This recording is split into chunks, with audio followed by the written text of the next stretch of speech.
लाठीचार्ज, उनका अपमान, बच्चों छोटे छोटे बच्चों को भी स्कूल इतने बंद कर दिए 5000, उनको भी स्कूलों के आगे धरने पे बैठना पड़ा।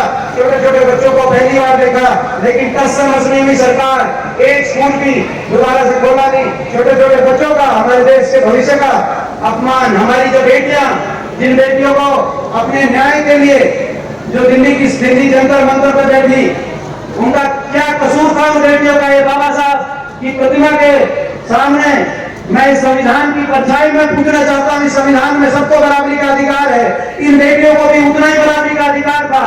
जो आरोपी भाजपा के कोई सांसद थे, और हरियाणा में तो एक आरोपी भाजपा के मंत्री थे जिन्होंने इनके साथ उत्पीड़न का आरोप हुआ था, आज दिल्ली पुलिस ने लिख दिया, जब सुप्रीम कोर्ट ने आदेश किए FIR के, अब दिल्ली पुलिस ने लिख दिया अपनी रिपोर्ट में कि आरोपी हर मौके पर इनके साथ दुर्व्यवहार करता था, इन बेटियों के साथ। जब दिल्ली पुलिस ने आज ये लिख दिया तो महीनों तक FIR क्यों नहीं उनके कहने से दर्ज नहीं की गई?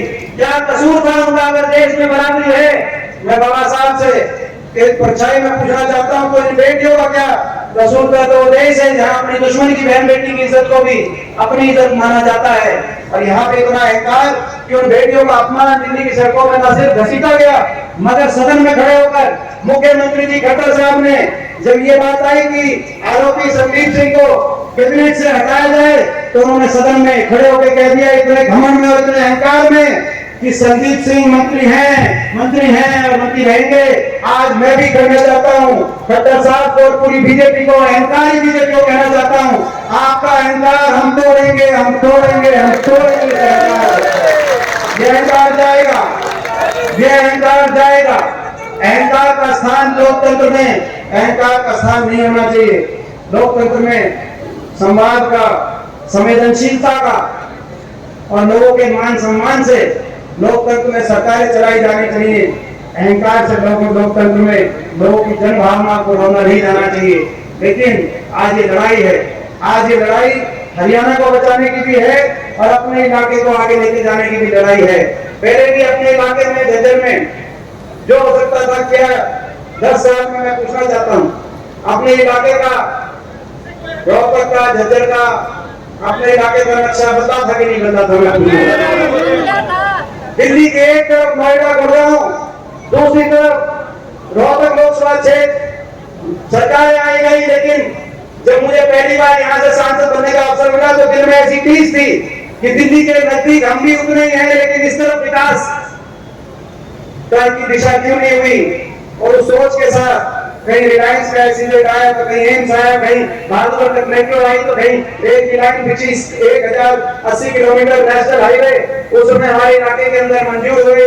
हर दिशा के अंदर तो कई थर्मल कारखाने आए, रोहतक के अंदर IMTI, IIM, IIT, दिल्ली का एक्सटेंशन सेंटर आए, 18 राष्ट्रीय शैक्षणिक संस्थान आए, तो 30 से ज्यादा बड़े उद्योग, Panasonic, Yokohama, Maruti, Asian paint, JK cement, NTPC, कोई 30 से ज्यादा बड़े उद्योग हमारे इलाके में आए और एक नींव रखी गई।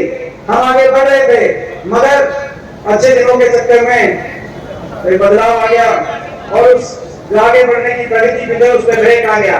अब दोबारा से विकास का पहिया पूरे प्रदेश में भी और अपने इलाके में भी दोबारा से विकास का पहिया घुमाओगे कि नहीं घुमाओगे? नहीं बताओ। दोबारा से वो पहिया घूमना चाहिए, दोबारा से अपना हरियाणा प्रदेश देश में विकास में नंबर 1 और रोहतक लोकसभा क्षेत्र का नक्शा देश के विकास के मानचित्र पे आए। दोबारा से विकास का पहिया घूमे।